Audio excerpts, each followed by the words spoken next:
Untuk Madura terutama, saya ingin para pengampu kebijakan di Madura itu membuka cakrawala berpikir. Nah, kaitannya dengan wisata, kaitannya dengan apapun supaya Madura itu bisa lebih maju dari hari ini. Bahkan kalau mau membuka sejarah itu, tahun 49, Madura itu bukan hanya kabupaten, tapi sudah negara pada saat itu. Jadi, nah kalau Madura itu dulu pernah menjadi negara, nah, ya kan bisa mengangankan dirinya menjadi negara. Iya. Singapura itu tidak jauh lebih luas dari Madura. Betul. Tapi kesadaran warga Singapura itu membangun segalanya, membangun gedung Duren, Merlin, dan Orchard, apalagi di sana itu banyak. Saya kira kalau Singapura yang baru berdiri tahun 65 itu yang pulaunya tidak sebesar Madura. Nah kalau Madura itu pengen punya mimpi yang indah, harus berubah, berbenah menjadi lebih dari yang masyarakat tahu hari ini. Saya kira itu.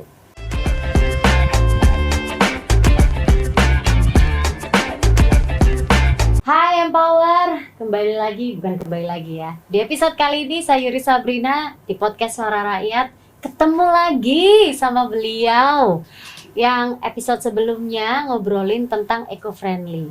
Tapi di episode kali ini kita akan ngobrolin tentang konektivitas pariwisata. Nah, kalau ngomongin soal konektivitas pariwisata, beliau ini kan berasal dari Madura ya. Saya mau tanya-tanya dulu nih nanti sama beliau. Ngomongin tentang Madura, pikiran kita kan langsung ke sate, ke rujak, ya kan?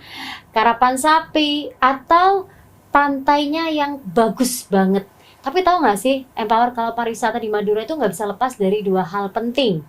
Lingkungan yang lestari dan konektivitas yang memadai. Karena tanpa keduanya, wisata itu nggak akan bisa tumbuh maksimal. Nah, ngobrol-ngobrol ini sama Mas Abrari Alzail atau Mas Abe ya, anggota DPRD Jawa Timur, tentang bagaimana menjaga lingkungan sekaligus membangun akses agar pariwisata Madura naik kelas gitu.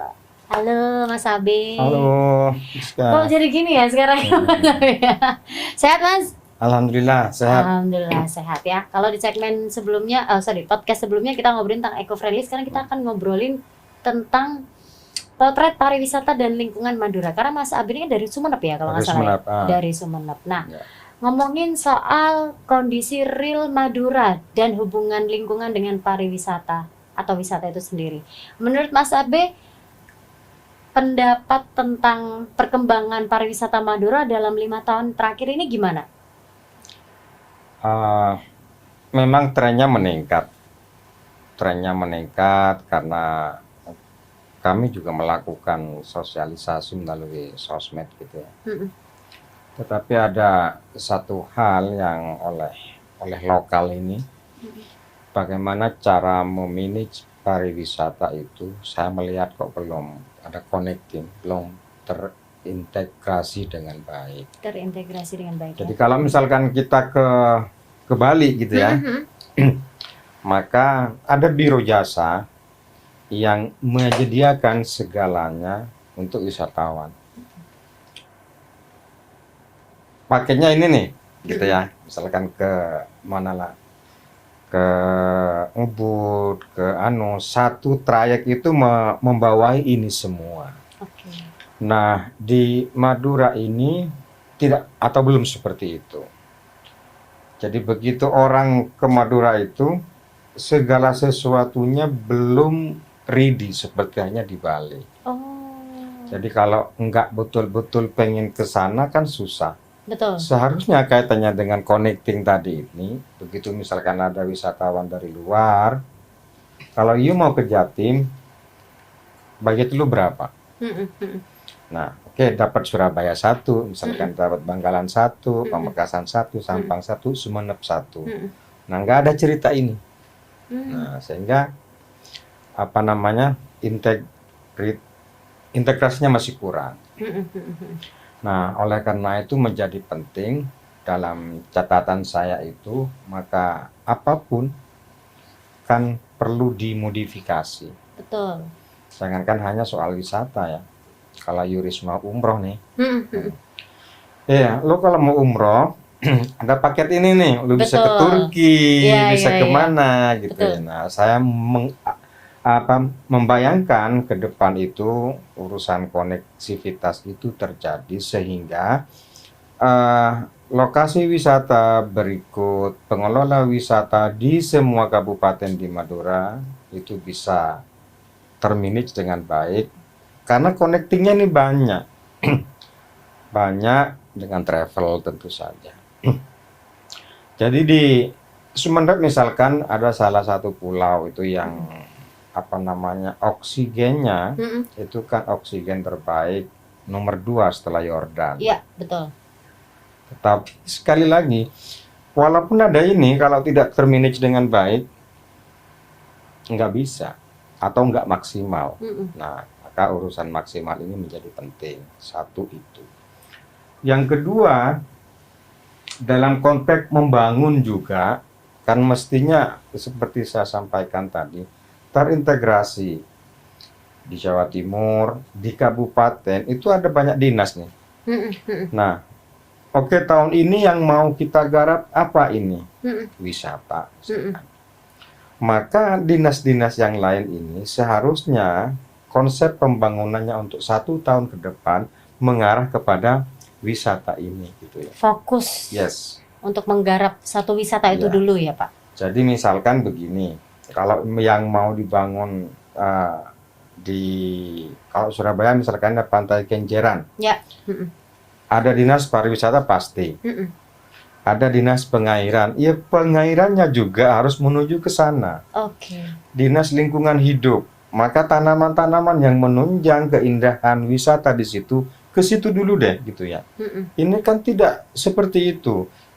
Dinas wisatanya membangun di situ, Mm-mm. pengairannya ke sana, Mm-mm. yang lain-lain lagi ke sana. Mm-mm. Nah, ini yang menurut saya penting untuk diingatkan kembali agar pariwisata itu tidak mengabaikan koneksivitas. Nah, yang kedua, mau bertanya kepada siapapun ya, kecuali di daerah Eropa yang memang butuh panas gitu ya. Untuk wisatawan lokal itu semuanya kalau disurvei pasti menginginkan tempat yang sejuk, Betul. yang rindang, dan seterusnya. Mm-mm. Maka oleh karena itu, di zona ini menjadi penting untuk ditanami tumbuhan supaya bisa menangkal sinar ultraviolet yang dimunculkan oleh matahari. Jadi intinya, selain soal konektivitas, ada integrasi. Yang satu tema atau satu dinas dengan dinas lainnya itu bersatu padu, ayo kita bangun ini sesuai dengan market sampai kemudian ini tercipta dengan baik. Oke, berarti intinya adalah semuanya harus bisa saling bersinergi, fokus ke satu tujuan dulu ya, Mas Sabri ya. Nah, kalau di Madura sendiri nih Mas, ada nggak sih contoh destinasi wisata yang menurut Mas Abe paling terpengaruh oleh kondisi lingkungan? Di Madura itu kan Sumeneb terutama rata-rata wisatanya itu wisata pantai. Selain wisata sejarah, nggak apa-apa. Tetapi sekali lagi, supaya orang ketika datang itu menginginkan kembali lagi atau mengabarkan soal keindahan destinasi wisata di Sumeneb atau dimanapun, maka diciptakanlah ruang-ruang yang bisa membuat seseorang itu rindu. Ini kan berbeda gitu ya. Jogja yang kita tahu seperti itu, ya kayak gitu cuma Jogja gitu ya. Tetapi siapapun yang pernah datang ke Jogja, konon ini, dia akan pasti rindu untuk kembali ke sana. Betul. Ada apa dengan Jogja? Nah, saya kira di manapun juga begitu, ada banyak cerita yang mesti dibangun. Cuma sayangnya di Madura itu kan ini, jadi kami itu punya 128 pulau di Sumeneb. Nah, apa oksigen terbaik tadi itu ada di pulau lain. Nah, ketika terjadi kontinuitas ini, maka wisatawan hanya stuck di kota. Untuk ke sana lagi harus nyambung lagi, Betul. keluar budget lagi Ya, gitu ya. dan seterusnya. Itu pun armadanya armada yang kita jangan bayangkan di Hawaii gitu, nah Amerika ya, enggak ya. Artinya Keterbatasan armada keterbatasan armada juga. ya. Nah, sehingga wisatawan itu harus berkejaran dengan waktu. Apa yang harus dikejar? Nah ya, peraunya nggak ada misalkan, kan Ya. mereka kemudian menjadi malas. gitu Males kan. ya ke sana. Nah, beda dengan kalau kita pergi ke mana, utara Jepara ini, Kepulauan Seribu ya, apa namanya ya? Ya, Kepulauan Seribu. Atau Karimun Jawa. Karimun Jawa, Sorry, itu mau Karimun saya. Jawa. Nah, Karimun Jawa itu kan sudah ada tuh. Ada jadwalnya, Ya, ada betul, schedule-nya dan betul. seterusnya gitu ya. Orang-orang tidak harus bawa mobil ke sana ke tengah Karimun Jawa, tetapi dipersiapkan jadi pariwisatanya hidup, orang kemudian memberi kesan baik dan seterusnya. Di Madura belum sampai pada itu. Sayang banget ya. Sayang banget. Sayang banget.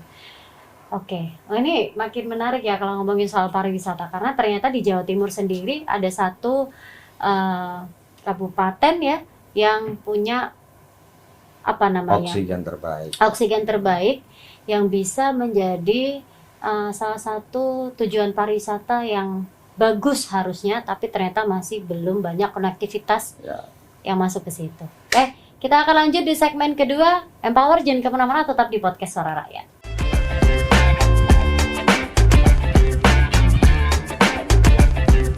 Karena tadi sama Mas Abe sudah dibahas juga tentang konektivitas dan akses menuju destinasi, sekarang kita akan membahas tentang peran infrastruktur dan aksesibilitas yang nyambung banget di segmen pertama tadi ya.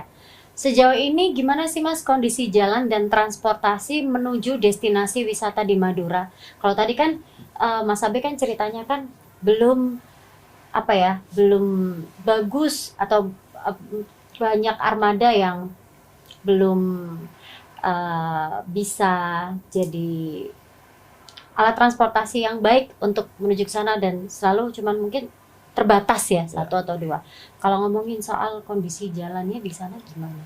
Oke, tahun 2000 itu pemerintah Republik Indonesia sudah mencanangkan Visit Indonesia Year. Itu tahun 2000 seingat saya. Oke, udah lama banget. Sudah seperempat abad yang Iya, lalu. seperempat abad. Nah, kaitannya dengan apa tadi, koneksivitas, bicara soal infrastruktur, sekali lagi saya sampaikan belum. Dan zona-zona ketika case-nya ini ada di Kabupaten Sumeneb itu kan jauh. Misalkan ada di situ namanya Pantai Lombang. Pantai Lombang itu dari pusat kota kurang lebih sekitar 40-45 kilo lagi ke sana. Nah, kemudian belum lagi nyebrang menuju ke Pulau Gili yang tadi itu, yang tempatnya oksigen terbaik. Itu jauh lagi. Nah, bisa dibayangkan udah jalannya jauh. Kemudian kondisi jalannya tidak baik. Tidak baik ya. Ini wisatawan udah capek. Udah capek. Nah, belum lagi misalkan fasilitas ketika sampai di situ kamar mandinya enggak higienis misalkan dan seterusnya. Iya. Nah, ini kan problem. Maka sekali lagi menurut saya perlu ada koneksivitas, butuh keterpaduan supaya semuanya menjadi baik. Memang butuh waktu sih ya. Tetapi selalu saya sampaikan kepada pemerintah, ayo kalau mau bangun fokus dulu. Selesaikan dulu sampai sempurna betul dan kita punya iconic. Iya. Ini loh udah selesai. Sehingga kesan yang muncul itu dari wisatawan yang pernah datang ke sana, oh ini keren gitu. Dan seterusnya, karena sarprasnya, sarana dan prasarananya disiapkan, kemudian yang lain-lain itu disediakan. Nah, ini kan tidak tidak begitu rumit sebetulnya, karena di zaman sekarang itu kalau kita cari pekerjaan susah ya. Betul. Maka kita menciptakan pekerjaan dengan cara memodifikasi tadi itu, biar semuanya tumbuh. Warungnya misalkan, Iya, ya warungnya kan harus bersih juga, betul. dan seterusnya gitu, dan seterusnya. Nah, ini yang bagi saya menjadi penting. Dulu di Surabaya itu zamannya Bu Risma juga ada percontohan kampung apa gitu, saya lupa. Ada di Malang lebih banyak lagi. Iya. Nah, itu kan ada fokus-fokus di situ gitu ya. Sehingga orang itu kemudian oh enak gitu, dan dia juga bercerita enak. Nah, ini yang berkaitan dengan apa tadi? Infrastruktur. Oke. Jadi memang banyak jalanan yang perlu diperbaiki ya untuk menunjang agar pariwisata di Madura ini sering dikunjungi oleh wisatawan ya, biar wisatawan tuh yang kesana tuh nggak capek gitu ya, lihat jalannya aja kayak udah aduh males banget Capek gitu, banget. capek banget ya. Nah, Pengennya menikmati menikmati alam, tapi pas nyampe sana udah capek duluan ya udah Pak. capek. Nah, orang capek itu biasanya komennya udah beda-beda. Ya benar. Jadi kayak orang pacaran kalau udah lelah tuh nggak bisa diterusin. betul ya. Capek. Oke. Nah, sekarang kita ngomongin tentang infrastruktur yang sering dilewati dan sudah jadi lama ya, Jembatan Suramadu. Ini sudah berdampak signifikan atau belum sih Mas pada peningkatan kunjungan wisata? Kan menghubungkan antara kota Surabaya dan juga Pulau Madura nih, Jembatan Suramadu nih. Kira-kira sesignifikan apa dampaknya pada peningkatan kunjungan wisata? Pasca diresmikannya Jembatan Suramadu, saya ingat saya tahun 2009 atau 2010 ya, sampai hari ini. Orang itu muter cuma. Jadi dari Surabaya ke Suramadu, habis itu muter lagi ke Surabaya lagi. Oh iya. Nah, artinya yang mau saya sampaikan itu dampaknya tidak terlalu signifikan. Kenapa tidak terlalu signifikan? Dari perspektif saya, Madura ini tidak sepenuhnya bersatu dalam tanda kutip ya. Bersatu dalam konteks ide. Nah, mestinya karena ada 4 kabupaten di situ itu, mbok ya kepala daerahnya ini duduk bareng. Kita mau nawarin apa nih? Bangkalan apa? Sampang apa? Sumeneb apa? Yang tentu saja harus beragam. Betul.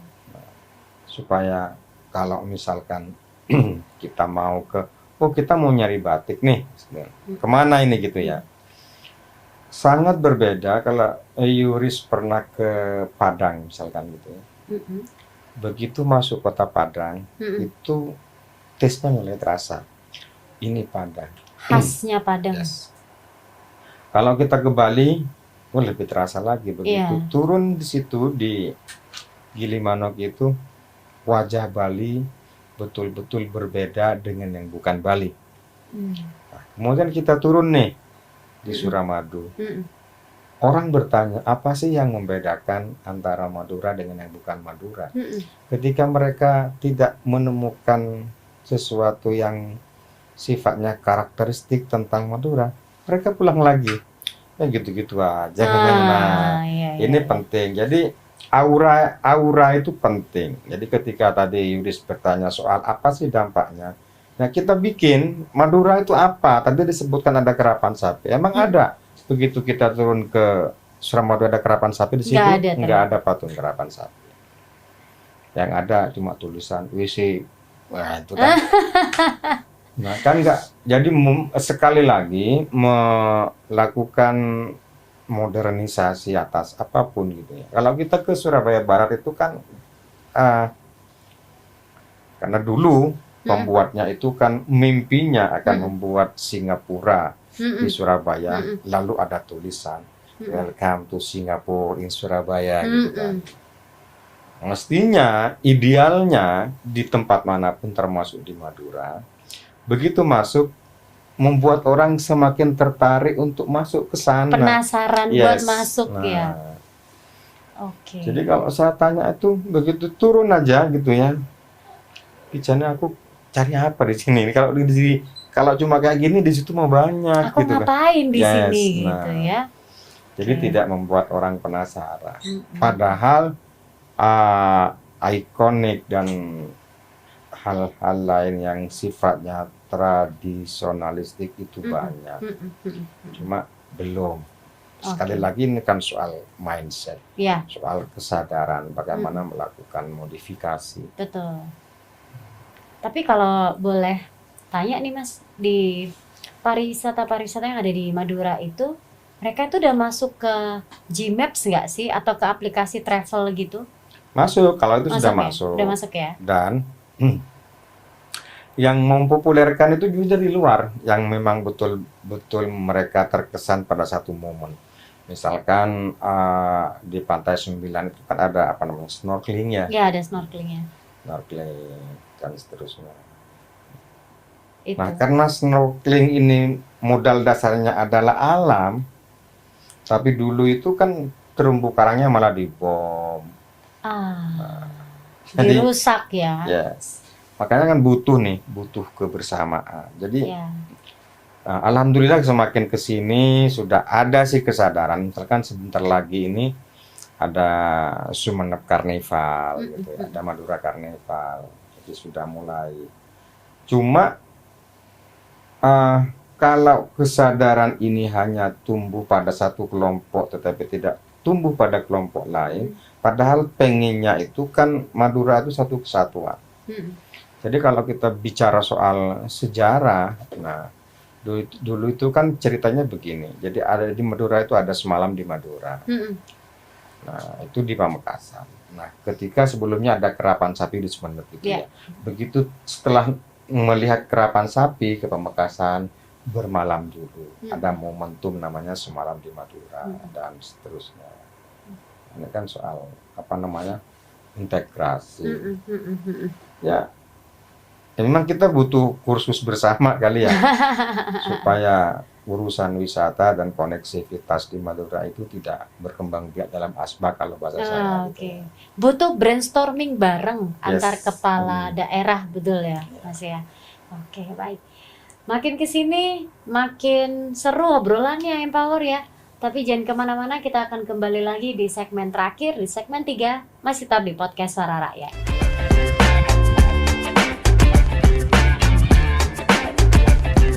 Segmen terakhir di Podcast Suara Rakyat masih dengan saya Yuri Sabrina dan juga Mas Abe ya. Kita akan ngomongin tentang evolusi pariwisata Madura ke depan. Kira-kira nih, dari Mas Abe sendiri, pernah nggak sih membayangkan wajah pariwisata Madura 10 tahun ke depan tuh kayak gimana? Ada dua. Jadi kalau wajah pariwisata Madura 10 tahun ke depan itu dipersiapkan mulai hari ini, maka wajahnya pasti jauh lebih lebih menarik gitu Lebih ya. menarik ya. Lebih membuat wisatawan Mau mengunjungi datang. lagi. Tetapi kalau wajah pariwisata di Madura tidak berubah, ya seperti ini. Seperti yang hari ini terjadi, di mana integrasi pembangunannya belum maksimal.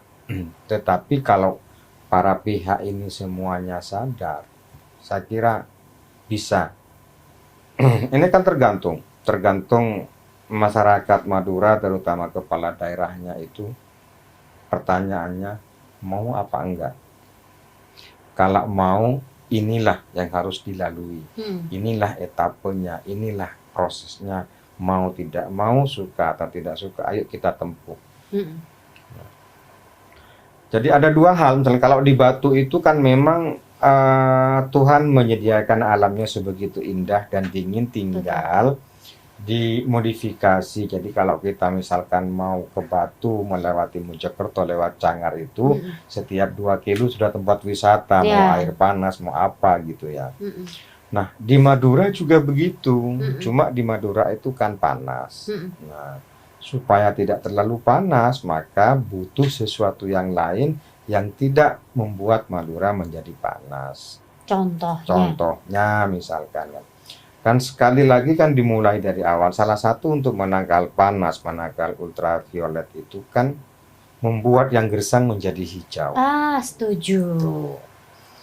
Jadi misalkan kepala daerah di kabupaten, semuanya di semua kabupaten di Madura mewajibkan kepada peserta didik baru yang mau sekolah wajib tanam pohon, Nah, misalkan ya, begitu. misalkan Jadi begitu. kan memang tidak bisa dilihat sekarang, Betul. tapi kan nanti.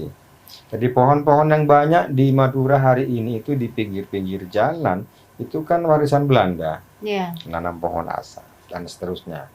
Nah, kemudian yang lain lagi kaitannya dengan apa namanya tadi soal kebersihan. Ayo kita ciptakan Madura ini sebagai teritori yang bersih. Kan harus dimulai nih. Kalau misalkan kita mencanangkan bahwa 10 tahun lagi pariwisata di Madura harus seperti ini etapenya. Semuanya harus bekerja, makanannya juga begitu, masakannya juga begitu. Semua mengarah ke sana. Saya yakin kemudian salah satu yang menopang perekonomian Madura pada akhirnya adalah pariwisata. Hari ini kan yang menopang kan tembakau gitu ya. Nah, ini menurut saya penting supaya kita punya kesadaran kolektif untuk membangun bersama-sama. Jadi kalau Jogja lah yang kita kenal sebagai kota budaya, kota pariwisata di Indonesia, itu kan terintegrasi. Begitu kita turun dari kereta, datang tukang beca, Mas mau kemana? Betul. Saya antar mau ke Batik, mau ke Mbak Pia, Malioboro. atau mau ke Mbak Yuris, Mbak siapa lagi gitu. Iya. Itu kan, Betul. nah, jadi menciptakan aman, nyaman, tenang, saya kira ya hanya itu rumusnya. Hanya itu rumusnya. Berarti kalau kita ngomongin soal Madura nih, hal yang perlu dipelajari lagi oleh Madura dari daerah lain yang sukses mengelola wisata berkelanjutan, salah satunya Yogyakarta, Ya, Bali. Bali. Salah duanya, salah tiganya apa, Mas? Itu di Padang, Padang, Karimun Jawa, Karimun Jawa, di Jepara itu. yang di Jepara itu, Sorong, Papua. Nggak tahu, saya belum pernah ke Oh, sana. belum pernah ke soalnya. sana, oke. Papua ada Raja Ampat ya di Ya, sana ya, oke. Raja Ampat. Berarti harusnya Madura bisa nyontek ya, dan Betul. ternyata nyontek keberhasilan daerah lain yang sukses mengelola wisata berkelanjutan. Nah, itu kalau tempat wisatanya. Sekarang kita ngomongin tentang peran warga yang mereka memiliki bisnis UMKM lokal. Gimana sih peran UMKM lokal ini dalam menghidupkan ekosistem wisata di sana, Mas? Nah, jadi sampai hari ini, jadi wisata di Madura itu kan wisatanya wisata dalam rangka menurut saya gitu ya. Artinya dalam rangka memperingati 80 tahun kemerdekaan RI, kita upacara di pantai ini. Karena upacaranya di pantai itu, maka UMKM-nya itu menjadi padat dalam rangka itu. Day to day-nya enggak, sepi gitu ya. Oh, jadi pas hari Hajeder itu aja ya? Jadi paling Kesehariannya enggak kalau daily hari enggak? libur, nah di luar itu dan mereka kipas-kipas. Kipas-kipas itu dalam arti enggak Enggak ada jualan? orang, enggak ada orang. Oke. Nah, sepi. Jadi begitu. Nah, jadi mestinya kan kalau menggunakan teori hukum pasar itu ya, di mana ada keramaian, di situ ada kehidupan. Betul. Nah, itu kan teori pasar. Nah, menciptakan keramaian ini yang sampai hari ini belum, kesadarannya belum tumbuh. Jadi apa ya? Jadi ada sih sesekali orang Madura itu masih sepenuhnya belum percaya. Misalkan mau dimodifikasi, oh ini makhluk apa lagi ini? Terbukti kan misalkan di salah satu kabupaten di Pamekasan ada investor bikin hotel, Iya. nggak bisa, udah dibangun. Oh. Nah, jadi hotelnya udah bagus menurut saya, hotelnya udah seperti kapal laut gitu ya. Oke. Jadi karena di situ tidak ada keramaian, maka UMKM ini tidak mengiringi itu. Oh, nunggu harus ada yang rame dulu, Yes. baru UMKM-nya Nah, datang, bukan iya. justru UMKM-nya yang bikin rame ya? Ya, jadi itu yang terjadi. Jadi kalau misalkan pola manajemennya tentang pariwisata ini dari hulu sampai hilir terkoneksi dengan baik, terintegrasi dengan rapi, saya kira bisa. Harusnya bisa, sangat amat bisa ya. Ya, jadi di mana-mana itu kalau saya berkunjung, itu kalau misalkan saya datang ke mana ya, ke Jatim Park misalnya, mereka tidak hanya wisata, tetapi begitu dia keluar, itu ada UMKM kan? Banyak yang jualan di Yes, situ. misalkan saya datang ke Blitar, begitu ke Makam Bung Karno, ya harus lewat situ tuh, karena di situ ada UMKM yang sedang menjajakan itu, dan seterusnya. Apalagi di Jogja adalah. Jadi intinya di berbagai wilayah. Nah, UMKM, kemudian pelaku pariwisata ini kan harus membangun bargain, supaya semuanya bisa. Termasuk pemerintah kabupatennya harus welcome. Nah, tinggal ditata kok, tinggal ditata. Oke. Dan satu lagi, Apa itu? jangan saling bercuriga. Maksudnya saling bercuriga tuh gimana, Mas? Itu tadi, ini nanti kalau dibangun hotel, nanti muncul ini. Oh, Kayaknya- negatif dulu Nah, pikirannya. Netting dulu susah. Padahal itu belum tentu terjadi, Yes. tapi sudah dipikir dulu masalahnya Ya. gitu ya. Oke, wah, Nggak maju-maju kalau begitu. betul. Jadi jangan pernah memikirkan suatu hal yang belum pernah terjadi ya, Yes. Empower ya. Apalagi pikiran yang negatif ya, Iya. gitu. Kalau untuk pariwisata yang menguntungkan masyarakat lokal sana, ada nggak, Mas? Ya, semuanya menguntungkan. Semuanya menguntungkan. Semuanya Salah menguntungkan. satunya kalau di Madura di mana? Jadi kalau misalkan kita ke Pamekasan, di situ ada api tak kunjung padam. Oh ya, yang api tahun yang Ya, jadi di sepanjang itu memang orang-orang berjualan. Satu hal saya yang juga aneh gitu ya. Rata-rata mbok ya satu stand dengan stand yang lain itu di UMKM itu mbok ya jualannya beda gitu ya. Itu sama semua. Hampir sama. Ya, kayak misalkan Yuris datang ke sisi sana Suramadu itu kan kiosnya sama semua. Iya bener, jualannya sama. Sama kan. Nah, menurut saya tidak harus sama dan lebih baik tidak sama. Jadi ada keragaman yang bisa kita tawarkan. Nah, ini juga penting. Jadi sekali lagi membuat wisatawan itu atau tempat wisata menjadi menarik kan harus dibikin dulu marketnya ini. Betul. Bukan kemudian kita UMKM menjual tergantung alam gitu kan, nggak bisa begitu. Kita lihat ini pasar seleranya kemana. Oh, ini yang dibutuhkan. Betul. Oke, itu tadi pertanyaan terakhir dari saya. Mungkin Mas Abe mau kasih closing statement untuk podcast yang episode kali ini, silakan Mas Abe. Ya, jadi untuk Madura terutama saya ingin para pengampu kebijakan di Madura itu membuka cakrawala berpikir. Nah, kaitannya dengan wisata, kaitannya dengan apapun supaya Madura itu bisa lebih maju dari hari ini. Bahkan kalau mau membuka sejarah itu tahun 49 Madura itu bukan hanya kabupaten, tapi sudah negara pada saat itu. Jadi, nah kalau Madura itu dulu pernah menjadi negara, nah, ya kan bisa mengangankan dirinya menjadi negara. Iya. Singapura itu tidak jauh lebih luas dari Madura. Betul. Tapi kesadaran warga Singapura itu membangun segalanya, membangun gedung Duren, Merlin, dan Orchard, apalagi di sana itu banyak. Saya kira kalau Singapura yang baru berdiri tahun 65 itu yang pulaunya tidak sebesar Madura. Nah, kalau Madura itu pengen punya mimpi yang indah, harus berubah, berbenah menjadi lebih dari yang masyarakat tahu hari ini. Saya kira itu. Oke, terima kasih Mas Abe. Itu ya empowernya. Jadi kita semua percaya bahwa gotong royong dan kreativitas generasi muda juga ya, apalagi Madura ini bisa dijadikan sebuah destinasi wisata yang pastinya sangat amat membanggakan gitu. Jadi, mari kita wujudkan pariwisata Madura yang hijau, terbuka, dan menyejahterakan. Yeay! Oke. Kita harapannya gitu ya, semoga kedepannya Madura Iyalah. jauh lebih baik ya Mas Abe ya. Masa gini-gini aja. Masa gini-gini aja. Oke.